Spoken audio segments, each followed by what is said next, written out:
ಆಕಾಶವಾಣಿ ಕಲಬುರಗಿ.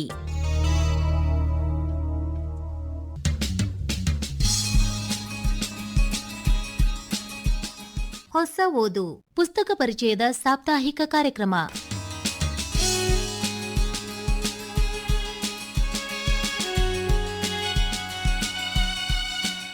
ಇಂದಿನ ಹೊಸ ಓದು ಪುಸ್ತಕ ಪರಿಚಯ ಕಾರ್ಯಕ್ರಮದಲ್ಲಿ ಡಾಕ್ಟರ್ ವಿಜಯಶ್ರೀ ಸಬರದ್ ಅವರ ಸಬರದ್ ಮತ್ತು ಜಾನಪದ, ಡಾಕ್ಟರ್ ಬಸವರಾಜ್ ಸಬರದ್ ರವರ ಜಾನಪದ ಸಾಧನೆ ಹಾಗೂ ದಿವಾಕರ್ ಎಸ್ ಜೋಶಿ ಅರಣ್ಕಲ್ ಅವರ ಮನೆಗೆದ್ದ ಮಾನವತಿ ಅರ್ಥಾತ್ ಸತ್ಯ ಸತ್ತಿಲ್ಲ ಸುಂದರ ಕೌಟುಂಬಿಕ ನಾಟಕ ಈ ಪುಸ್ತಕಗಳ ಪರಿಚಯ ಮಾಡಿಕೊಳ್ಳುವಿರಿ. ಪುಸ್ತಕಗಳನ್ನು ಪರಿಚಯಿಸುತ್ತಾರೆ ಸರೋಜನಿ ಯಮಕನಮರಡಿ. ಸಾಹಿತ್ಯ, ಶೈಕ್ಷಣಿಕ, ಸಾಂಸ್ಕೃತಿಕ ಕ್ಷೇತ್ರದಲ್ಲಿ ಡಾಕ್ಟರ್ ಬಸವರಾಜ್ ಸಬರದ್ ಅವರು ಬಹುದೊಡ್ಡ ಕ್ರಾಂತಿಯನ್ನೇ ಮಾಡಿದ್ದಾರೆ. ವೈಚಾರಿಕ ಮೌಲಿಕ ಬರವಣಿಗೆಯೊಂದಿಗೆ ಜನಪರ ಚಳವಳಿಗೂ ಜೈ ಎಂದ ಸಬರದ್ ಅವರು ಬಂಡಾಯ ಕವಿಯೂ ಹೌದು. ಇವರ ಹಲವಾರು ಸಾಹಿತ್ಯ ಕ್ಷೇತ್ರದ ಮಜಲುಗಳನ್ನು ಓದುಗರಿಗೆ ಪರಿಚಯಿಸಲೆಂದೇ ಕರ್ನಾಟಕ ಜಾನಪದ ಪರಿಷತ್ತು ಸಬರದ್ ಮತ್ತು ಜಾನಪದ ಡಾಕ್ಟರ್ ಬಸವರಾಜ್ ಸಬರದ್ ರವರ ಜಾನಪದ ಸಾಧನೆಯ ಕೃತಿ ಪ್ರಕಟಿಸಿರುವುದು ಹೆಮ್ಮೆಯ ಸಂಗತಿ. ಯಾರಿಗುಂಟು ಯಾರಿಗಿಲ್ಲ ಎಂಬಂತೆ ಈ ಪುಸ್ತಕ ರಚನೆಯ ಹೊಣೆ ಹೊತ್ತವರು ಸಬರದ್ ಅವರ ಬಾಳ ಸಂಗಾತಿ. ಸಾಹಿತ್ಯ ಕ್ಷೇತ್ರದಲ್ಲಿ ಪತಿಯ ಸಮಬಲವಾಗಿ ನಿಲ್ಲಬಲ್ಲ ಸಾಮರ್ಥ್ಯವುಳ್ಳ ಲೇಖಕಿ ಡಾಕ್ಟರ್ ವಿಜಯಶ್ರೀ ಸಬರದ್ ಅವರು ಕೃತಿಗೆ ಸಂಪೂರ್ಣ ನ್ಯಾಯ ಒದಗಿಸಿದ್ದಾರೆ. ಸಬರದ್ ಅವರ ಸಮಗ್ರ ಸಾಹಿತ್ಯವನ್ನು ಇವರಿಗಿಂತ ಮಿಗಿಲಾಗಿ ಬೇರೆಯವರು ತಿಳಿದಿರುವುದು ಅಸಾಧ್ಯವೆಂದರೆ ತಪ್ಪಾಗದು. ಈ ಪುಸ್ತಕವು 2023ರಲ್ಲಿ ಮೊದಲ ಮುದ್ರಣ ಕಂಡಿದೆ. 200 ಪುಟಗಳುಳ್ಳ ಕೃತಿಯ ಬೆಲೆಯು 200 ರೂಪಾಯಿಗಳು. ಕರ್ನಾಟಕ ಜಾನಪದ ಪರಿಷತ್ ಪ್ರಕಾಶನದಡಿ ಕರ್ನಾಟಕ ಆಫ್ಸೆಟ್ ಪ್ರಿಂಟರ್ಸ್ ಬೆಂಗಳೂರು ಸುಂದರವಾಗಿ ಮುದ್ರಣಗೈದಿದೆ. ಸಬರದರ ಜಾನಪದ ತತ್ವಪದ ಸಾಹಿತ್ಯ ಭಂಡಾರವನ್ನು ಇಲ್ಲಿನ ಒಟ್ಟು 10 ಮೌಲಿಕ ಲೇಖನಗಳು ಹಾಗೂ ಉಪಲೇಖನಗಳ ಮೂಲಕ ಪ್ರಸ್ತುತಪಡಿಸಲಾಗಿದೆ. ಸಾಹಿತ್ಯದ ನಾನಾ ಪ್ರಕಾರಗಳಲ್ಲಿ 100ಕ್ಕೂ ಹೆಚ್ಚು ಸ್ವತಂತ್ರ ಕೃತಿಗಳನ್ನು 100ಕ್ಕೂ ಹೆಚ್ಚು ಸಂಪಾದಿತ ಕೃತಿಗಳನ್ನು ಪ್ರಕಟಿಸಿದ ಡಾಕ್ಟರ್ ಸಬರದ್ ಅವರ ಸಾಹಿತ್ಯದ ಕುರಿತು 200 ಪುಟಗಳಲ್ಲಿ ಪರಿಚಯಿಸುವುದು ಎಂದರೆ ಕರಿಯ ಕನ್ನಡಿಯಲ್ಲಿ ಹಿಡಿದಂತೆಯೇ ಸರಿ. ಆದರೂ ಕಿರಿದರಲ್ಲಿಯೇ ವಸ್ತುನಿಷ್ಠ ವಿಷಯವನ್ನು ಹೇಳುವಲ್ಲಿ ಲೇಖಕಿ ಯಶಸ್ವಿಯಾಗಿದ್ದಾರೆ. ಈ ಹೊತ್ತಿಗೆಯ ಪುಟ ತಿರುಗುತ್ತಿದ್ದಂತೆ ಮೊದಲಿಗೆ ಪ್ರಧಾನ ಸಂಪಾದಕರಾದ ರಾಜ್ಯ ಜಾನಪದ ಪರಿಷತ್ನ ಅಧ್ಯಕ್ಷ ಪ್ರೊಫೆಸರ್ ಶ್ರೀ ರಾಮಚಂದ್ರೇಗೌಡ ಅವರ ಲೇಖನವಿದ್ದು, ನಾಡೋಜ್ ಎಲ್ ನಾಗೇಗೌಡರು ಸೃಜಿಸಿದ ಕರ್ನಾಟಕ ಜಾನಪದ ಪರಿಷತ್ತು 10 ಜನರ ಕ್ಷೇಮಕ್ಕಾಗಿ ಹುಟ್ಟಿದೆ. ಈ ಸೃಜನೆಯಲ್ಲಿ ಗ್ರಂಥ ಸಮರ್ಪಣೆಯೂ ಒಂದು. ಇದರ ಅಂಗವಾಗಿ ಲೋಕೋತ್ಸವ 2023ರ ಸಂದರ್ಭದಲ್ಲಿ ಇಂತಹ ಅಮೂಲ್ಯ ಕೃತಿಗಳನ್ನು ಪ್ರಕಟಿಸಲಾಗಿದೆ. ಇವುಗಳು ಜನಮಾನಸದ ವಿಕಾಸಕ್ಕೆ ತುಣುಕು ಕಾಣಿಕೆ ನೀಡಿದರೂ ಸಾಕು ಎಂದು ಆಶಯ ವ್ಯಕ್ತಪಡಿಸಿದ್ದಾರೆ. ಇನ್ನು ಪರಿವಿಡಿಯಲ್ಲಿನ ಶೀರ್ಷಿಕೆಗಳೇ ಸಬರದ್ ಅವರ ಕೃತಿಗಳ ಆಶಯವನ್ನು ಪರಿಚಯಿಸುವಂತಿವೆ. ಪ್ರಸ್ತಾವನೆ, ಸಬರದ್ ಅವರ ಬಾಲ್ಯ ಮತ್ತು ಶಿಕ್ಷಣ, ಕೌಟುಂಬಿಕ ಜೀವನ, ಶೈಕ್ಷಣಿಕ ಸಾಹಿತ್ಯಿಕ ಸಾಧನೆ, ಜನಪದ ಸಾಹಿತ್ಯದ ವಿಮರ್ಶಾ ಕೃತಿಗಳು, ಜನಪದ ಸಾಹಿತ್ಯದ ಸಂಪಾದಿತ ಕೃತಿಗಳು, ತತ್ವಪದ ಸಾಹಿತ್ಯದ ಕೃತಿಗಳು ಹಾಗೂ ಸಂಪಾದಿತ ಕೃತಿಗಳು, ಸಮಾರೋಪ, ಜಾನಪದ ತತ್ವಪದ ಹೀಗೆ 10 ಲೇಖನಗಳು, ಕೃತಿಗಳಿಗೆ ಸಂಬಂಧಿಸಿದ ಪತ್ರಿಕಾ ವಿಮರ್ಶೆ ಹಾಗೂ ಅವರ ಪುಸ್ತಕಗಳ ವಿವರ, ಪ್ರಶಸ್ತಿಗಳ ಕುರಿತು ಅನುಬಂಧ 1 ಮತ್ತು ಅನುಬಂಧ 2ರಲ್ಲಿ ಸಮಗ್ರ ಮಾಹಿತಿ ನೀಡಿದ ಲೇಖಕಿ ಓದುಗರಿಗೊಂದು ಉತ್ತಮ ಕೃತಿ ಕೈಗಿತ್ತಿದ್ದಾರೆ. ಕೃತಿಯ ಪ್ರಸ್ತಾವನೆ ಲೇಖನದಲ್ಲಿ ಸಬರದ್ ಅವರ ಸಾಧನೆಯ ಹೆಜ್ಜೆಯ ಗುರುತುಗಳನ್ನು ಪರಿಚಯಿಸಿದ್ದಾರೆ. ಡಾಕ್ಟರ್ ಸಬರದ್ ಅವರು ಸಾಮಾನ್ಯರಂತೆ ಕಂಡರೂ ಜನಪರ ಚಳವಳಿಗಳ ಮೂಲಕ ಬೆಳೆದ ಒಬ್ಬ ಬಂಡಾಯ ಸಾಹಿತಿ. ಕಾವ್ಯ, ನಾಟಕ, ವೈಚಾರಿಕ ಸಾಹಿತ್ಯ, ಜಾನಪದ, ರಂಗಭೂಮಿ, ವಿಮರ್ಶೆ, ಮೀಮಾಂಸೆ, ಸಾಹಿತ್ಯ ಚರಿತ್ರೆ, ಗ್ರಂಥ ಸಂಪಾದನೆ ಹೀಗೆ 10 ಪ್ರಕಾರಗಳಲ್ಲಿ ಪ್ರಕಟವಾದ ಕೃತಿಗಳು ಸ್ನಾತಕೋತ್ತರ ವಿದ್ಯಾರ್ಥಿಗಳಿಗೆ ಪಠ್ಯಗಳಾಗಿವೆ. ಇದು ಅವರ ಸಾಧನೆಯ ಪ್ರತಿಫಲ ಎಂದೇ ವ್ಯಾಖ್ಯಾನಿಸಬಹುದು. ಕೊಪ್ಪಳ ಜಿಲ್ಲೆಯ ಕುಕನೂರಿನವರಾದ ಸಬರದ್ ಅವರು ತಾಯಿಯ ತವರು ಹಲಗೇರಿಯಲ್ಲಿಯೇ ಬಾಲ್ಯ ಕಳೆದರು. ಕುಕನೂರಲ್ಲಿ SSLC, ಕೊಪ್ಪಳದ ಗವಿಸಿದ್ದೇಶ್ವರ ಕಾಲೇಜಿನಲ್ಲಿ PUC, ಗದುಗಿನ JT ಕಾಲೇಜಿನಲ್ಲಿ BA ಮುಗಿಸಿ ಚಿನ್ನದ ಪದಕ ಬಾಚಿಕೊಂಡರು. ಧಾರವಾಡ ವಿಶ್ವವಿದ್ಯಾಲಯದಲ್ಲಿ ಕನ್ನಡ MA ಪೂರೈಸಿದರು. Diploma epigraphy, diploma in radio ಕೋರ್ಸ್ಗಳಲ್ಲೂ ರ್ಯಾಂಕ್ ಗಳಿಸಿದರು. ಹೀಗೆ ಎಲ್ಲ ಸ್ತರಗಳಲ್ಲೂ ಪ್ರಥಮ ರ್ಯಾಂಕ್ ಗಳಿಸುವುದರೊಂದಿಗೆ ತಮ್ಮ ಉನ್ನತ ಶಿಕ್ಷಣದ ದಾರಿ ಸುಗಮಗೊಳಿಸಿಕೊಂಡಿದ್ದರು. ಸಾಹಿತ್ಯವಲ್ಲದೆ ನಾಟಕ, ಸಾಂಸ್ಕೃತಿಕ ವಲಯದಲ್ಲೂ ತೊಡಗಿಸಿಕೊಂಡರು. ಮುಂದೆ ಗುಲ್ಬರ್ಗದ ಡಾಕ್ಟರ್ ಮಗು ಬಿರಾದರ್ ಅವರ ಮಾರ್ಗದರ್ಶನದಲ್ಲಿ ಬಸವೇಶ್ವರ ಮತ್ತು ಪುರಂದರದಾಸರ ಒಂದು ಸಾಹಿತ್ಯಿಕ ಅಧ್ಯಯನ ಕುರಿತು PhD ಪದವಿ ಪಡೆದರು. ಸಬರದ್ ಅವರದು ಚಳವಳಿಯ ಮೂಲಕ ಹುಟ್ಟಿಕೊಂಡ ಸಾಹಿತ್ಯವಾಗಿದ್ದರಿಂದ ಇವರ ಸಾಮಾಜಿಕ ಚಳವಳಿಗಳು ಪ್ರಮುಖವಾಗುತ್ತವೆ.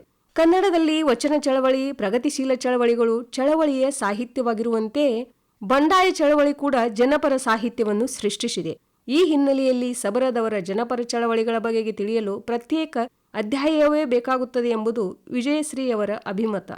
ಕುಕನೂರಿನಿಂದ ಕಲಬುರಗಿಯವರೆಗೂ ಪಯಣಿಸಿದ ಸಬರದವರು ದೊಡ್ಡ ವಿದ್ವಾಂಸರಾಗಿ ಬೆಳೆದು ಹೆತ್ತವರ ಘನತೆ ಹೆಚ್ಚಿಸಿದರು. ಸಾಹಿತ್ಯದ ಜತೆಗೆ ಶಾಸನಶಾಸ್ತ್ರ, ವಿಮರ್ಶೆ, ಇಂಗ್ಲಿಷ್ ಸಾಹಿತ್ಯ ಹೀಗೆ ವಿವಿಧ ಕ್ಷೇತ್ರಗಳಲ್ಲಿ ತುಂಬ ಆಳವಾಗಿ ಅಧ್ಯಯನ ಮಾಡಿರುವುದನ್ನು ಲೇಖಕಿಯವರು ಸವಿಸ್ತರವಾಗಿ ಪ್ರಸ್ತುತಪಡಿಸಿದ್ದಾರೆ. ರಾಯಭಾಗದಿಂದ ಉದ್ಯೋಗ ಆರಂಭಿಸಿ ತಾಳಿಕೋಟೆ, ಬೀದರ್, ಔರಾದ್ನಲ್ಲಿ ಉಪನ್ಯಾಸಕ, ಪ್ರಾಚಾರ್ಯ, ಪ್ರಾಧ್ಯಾಪಕರಾಗಿ ಶೈಕ್ಷಣಿಕ ಚಟುವಟಿಕೆಗಳನ್ನು ವಿಸ್ತರಿಸಿದರು. ನಂತರ 1987ರಲ್ಲಿ ಗುಲ್ಬರ್ಗಾ ವಿಶ್ವವಿದ್ಯಾಲಯದಲ್ಲಿ ಅಸೋಸಿಯೇಟ್ ಪ್ರೊಫೆಸರ್ ಆಗಿ 3 ದಶಕಗಳವರೆಗೆ ಕನ್ನಡ ಪ್ರಾಧ್ಯಾಪಕ, ಕಲಾನಿಕಾಯದ ಡೀನ್, ಶರಣರ ಅಧ್ಯಯನ ಪೀಠದ ನಿರ್ದೇಶಕ, ಸಿಂಡಿಕೇಟ್ ಸದಸ್ಯರಾಗಿ ಅವಿರತ ಶ್ರಮಿಸಿದ್ದಾರೆ. ಇವರ ಅವಧಿಯಲ್ಲಿ ಸಾಕಷ್ಟು ಹೊಸ ಪ್ರಯೋಗಗಳನ್ನು ಮಾಡಿದರು. ವಿಶ್ವವಿದ್ಯಾಲಯದಲ್ಲಿ ನಾಟಕ ಡಿಪ್ಲೊಮಾ ಕೋರ್ಸನ್ನು ಪ್ರಥಮ ಬಾರಿಗೆ ಆರಂಭಿಸಿದ್ದರಿಂದ ಈ ಭಾಗದ ವಿದ್ಯಾರ್ಥಿಗಳಿಗೆ ರಂಗಭೂಮಿ ಬಗ್ಗೆ ಅಧ್ಯಯನ ಮಾಡುವ ಅವಕಾಶ ದೊರೆಯಿತು. ಪ್ರಸಾರಾಂಗದ ನಿರ್ದೇಶಕರಾದ ಮೇಲೆ ವಿಶ್ವವಿದ್ಯಾಲಯದ ಬೆಳ್ಳಿ ಹಬ್ಬದಲ್ಲಿ 100ಕ್ಕೂ ಹೆಚ್ಚು ಮೌಲಿಕ ಕೃತಿಗಳು ಇವರ ಪ್ರಧಾನ ಸಂಪಾದಕತ್ವದಲ್ಲಿ ಪ್ರಕಟವಾದವು.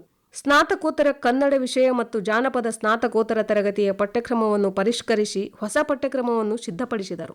ಹೀಗೆ ಹಲವಾರು ಕೆಲಸಗಳು ಬದಲಾವಣೆಗೆ ಬುನಾದಿ ಹಾಕಿದವು. ಸಬರದರು ಬೀದರ್ನ ಗುಣವಂತರಾವ್ ಪಾಟೀಲರ ಮಗಳು MA ಓದಿದ್ದ ವಿಜಯಶ್ರೀಯವರನ್ನು ವರಿಸಿದರು. ಸರಳ ವಿವಾಹ ಮಹೋತ್ಸವವು ಅಂದು ಕವಿಗೋಷ್ಠಿಗೆ ಸಾಕ್ಷಿಯಾಗಿ ಸುದ್ದಿ ಮಾಡಿತ್ತು. ಸಬರದವರ ಸಾಹಿತ್ಯ ಸಾಧನೆ ದೊಡ್ಡದು. ಕಾವ್ಯ ಇವರ ನೆಚ್ಚಿನ ಕ್ಷೇತ್ರ.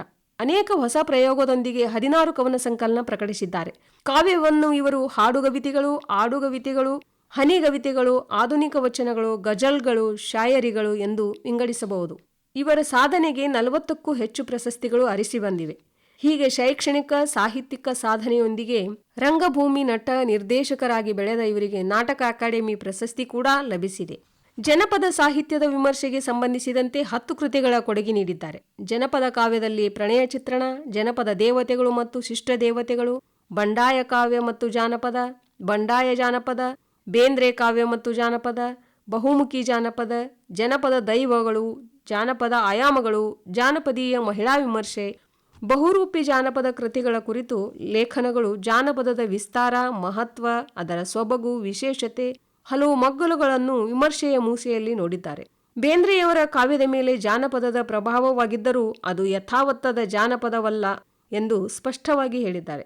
ಪ್ರಗತಿಪರ ಲೇಖಕರು ಜಾನಪದ ಕ್ಷೇತ್ರವನ್ನು ಪ್ರವೇಶಿಸಿದ ಮೇಲೆ ವಿಮರ್ಶೆ ಪ್ರಾರಂಭವಾಯಿತು. ಜಾನಪದ ಕೇವಲ ಹಳೆಯ ಕಾಲದ ಪಳಿಯುಳಿಕೆ ಅಲ್ಲ, ಅದು ಈ ಶತಮಾನದ ಅನಿವಾರ್ಯತೆ ಎಂಬುದು ಇವರ ಅಭಿಪ್ರಾಯ. ಜಾನಪದ ಸಾಂಪ್ರದಾಯಿಕವಾದರೂ ಅದಕ್ಕೊಂದು ಚಲನಶೀಲವಾದ ಪರಂಪರೆ ಇದೆ. ಅಂತೆಯೇ ಅದು ಬಂಡಾಯದೊಂದಿಗೆ ಸೇರಿಕೊಳ್ಳಲು ಸಾಧ್ಯವಾಗುತ್ತದೆ ಎನ್ನುತ್ತಾರೆ ಡಾಕ್ಟರ್ ಸಬ್ರದವರು. ಇವರ ಜಾನಪದ ಕ್ಷೇತ್ರದ ಸಾಧನೆಗೆ ಜಾನಪದ ಅಕಾಡೆಮಿಯು ಬಹುಮಾನ ಹಾಗೂ ಜಾನಪದ ತಜ್ಞ 2020ರ ಪ್ರಶಸ್ತಿ ಲಭಿಸಿದೆ. ಇವರ ಬಯಲು ಬೆಳಕು ಕೃತಿಗೆ ಬರಗೂರ್ ಪ್ರತಿಷ್ಠಾನದ ಪ್ರಶಸ್ತಿ ಕೂಡ ಸಂದಿದೆ. ವಚನ ಸಾಹಿತ್ಯ ಸಂಶೋಧನಾ ಹಾಗೂ ವಿಮರ್ಶೆ ಕ್ಷೇತ್ರದಲ್ಲಿ ಸಬ್ರದವರದು ಬಹುದೊಡ್ಡ ಕೊಡುಗೆ. ಬಸವ ಮಾರ್ಗ, ಶರಣರ ಮಾರ್ಗ ಸಂಶೋಧನಾ ಕೃತಿಗಳಾಗಿದ್ದು, ನೂತನ ಕೃತಿ ಲಿಂಗಾಯತ ಧರ್ಮ ಪ್ರಕಟಣೆಯಲ್ಲಿದೆ. ಆಧುನಿಕ ಸಾಹಿತ್ಯ ವಿಮರ್ಶೆ 15 ಕೃತಿ ಪ್ರಕಟವಾಗಿವೆ. ನವೋದಯ, ಪ್ರಗತಿಶೀಲ, ನವ್ಯ, ದಲಿತ, ಬಂಡಾಯ ಕೃತಿಗಳನ್ನು ತೌಲನಿಕ ದೃಷ್ಟಿಯಿಂದ ಅಧ್ಯಯನ ಮಾಡಿರುವ ಸಬ್ರದರ ಈ ಎಲ್ಲ ಕೃತಿಗಳು ಓದುಗ ವರ್ಗಕ್ಕೆ ಮಾಹಿತಿಯ ಕಣಜವಾಗಿವೆ. ತತ್ವಪದ ಸಾಹಿತ್ಯದಲ್ಲಂತೂ ಇವರ ಕೊಡುಗೆ ಅದ್ಭುತ. ಅದರಲ್ಲೂ ಹೈದರಾಬಾದ್ ಕರ್ನಾಟಕದ ತತ್ವಪದ ಸಾಹಿತ್ಯದ ಬಗೆಗೆ ಇವರಷ್ಟು ಕೃಷಿ ಮಾಡಿದವರು ವಿರಳ. ತೆರೆಯ ಮರೆಯಲಿದ್ದ ಸಾವಿರಾರು ತತ್ವಪದಕಾರರನ್ನು ನಾಡಿಗೆ ಪರಿಚಯಿಸಿದ ಕೀರ್ತಿ ಈ ಹಿರಿಯ ಸಾಹಿತಿಗೆ ಸಲ್ಲುತ್ತದೆ. ಗುಲ್ಬರ್ಗ ಜಿಲ್ಲೆಯ ತತ್ವಪದಕಾರರು, ರಾಯಚೂರು, ಬೀದರ್, ಕೊಪ್ಪಳ ಜಿಲ್ಲೆಯ ತತ್ವಪದಕಾರರು, ಹೈದರಾಬಾದ್ ಕರ್ನಾಟಕದ ತತ್ವಪದಕಾರರ ಚರಿತ್ರೆ, ತತ್ವಪದ ಸಾಹಿತ್ಯ ಮೀಮಾಂಸೆ ಇಂಥ ಮಹತ್ವದ ಕೃತಿಗಳು ಕನ್ನಡಿಗರ ಜ್ಞಾನದ ಹಸಿವು ತಣಿಸುತ್ತವೆ. ತತ್ವಪದವು ಶಿಷ್ಟ ಸಾಹಿತ್ಯವಲ್ಲದ ಜನಪದ ಸಾಹಿತ್ಯಕ್ಕೆ ಸೇರಿದ್ದಾಗಿದೆ. ತತ್ವಪದಕಾರರು ಅನುಭಾವ ಕವಿಗಳು. 18ನೇ ಶತಮಾನದ ಈಚೆಗೆ ಜನಪದ ಶೈಲಿಯಲ್ಲಿ ಬರೆದ ಕಡಕೋಳ ಮಡಿವಾಳಪ್ಪ, ಶಿಶುನಾಳ್ ಶರೀಫ್, ಕೈವಾರ್ ನಾರಾಯಣಪ್ಪ ಅಲ್ಲದೆ ಮುಸ್ಲಿಂ ಹಾಗೂ ಮಹಿಳಾ ತತ್ವಪದಕಾರರ ಕುರಿತು ಲೇಖಕರು ಪರಿಚಯಿಸಿದ್ದಾರೆ.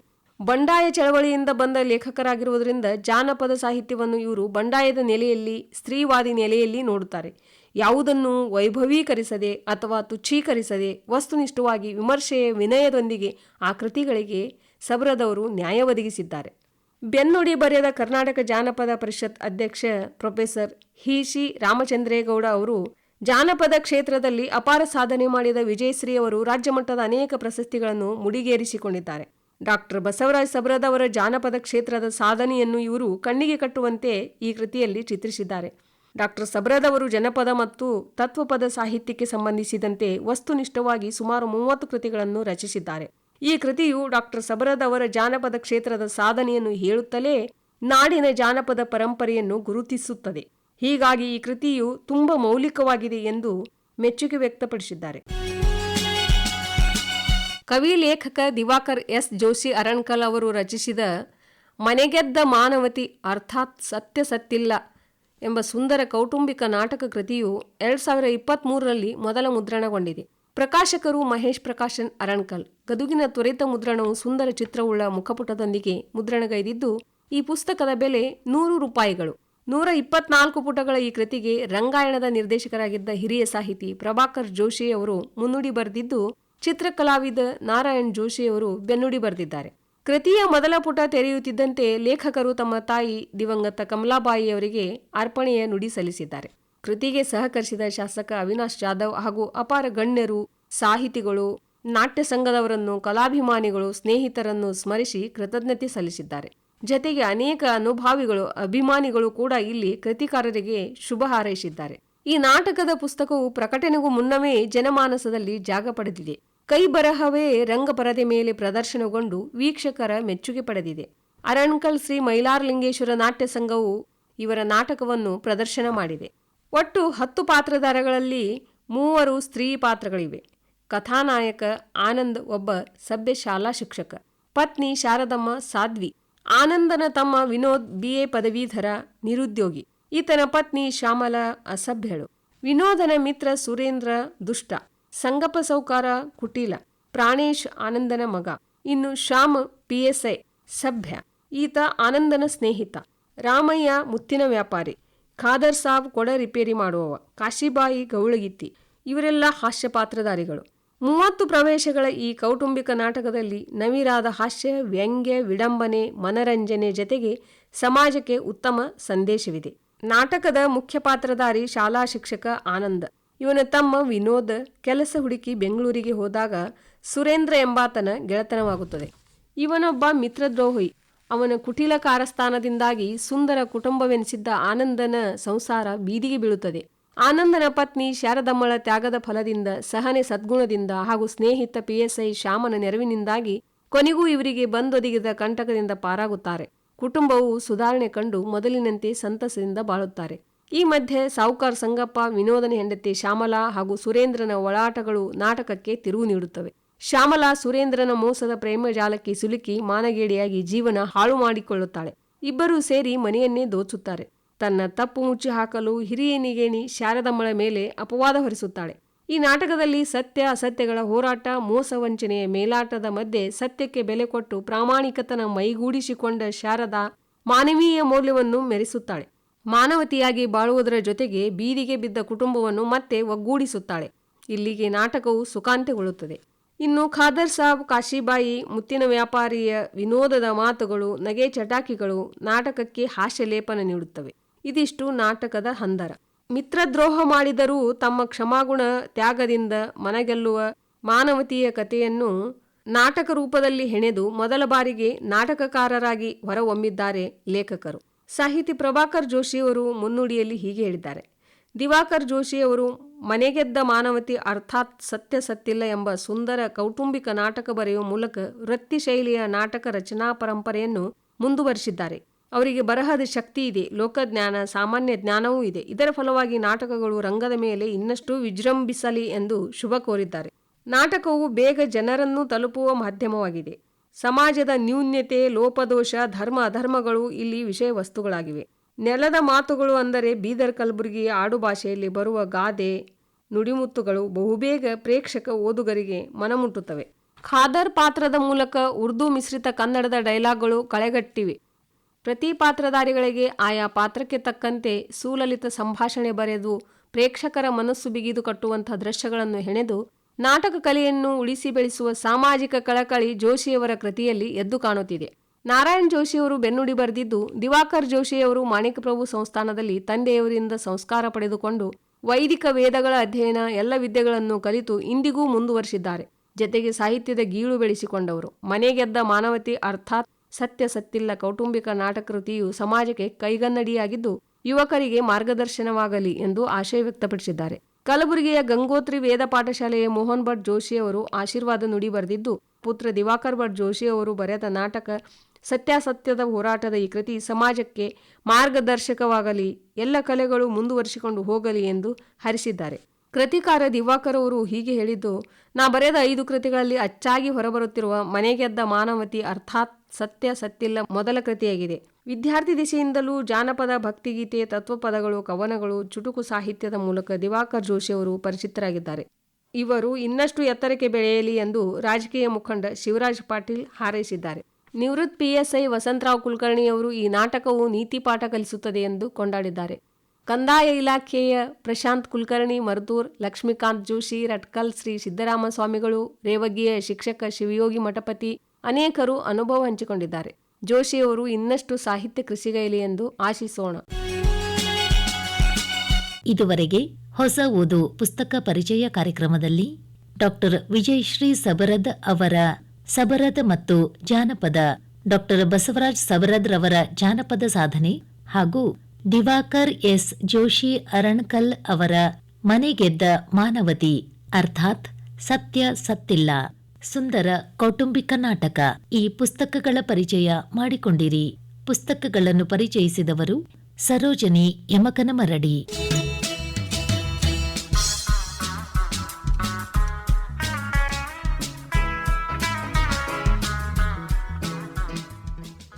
ನಿರ್ಮಾಣ ನೆರವು ಮಧು ದೇಶ್ಮುಖ್. ನಿರ್ಮಾಣ ಸೋಮಶೇಖರ್ ಎಸ್ ರುಳಿ. ಹೊಸ ಓದು ಪುಸ್ತಕ ಪರಿಚಯ ಕಾರ್ಯಕ್ರಮ ಪ್ರಸಾರವಾಯಿತು.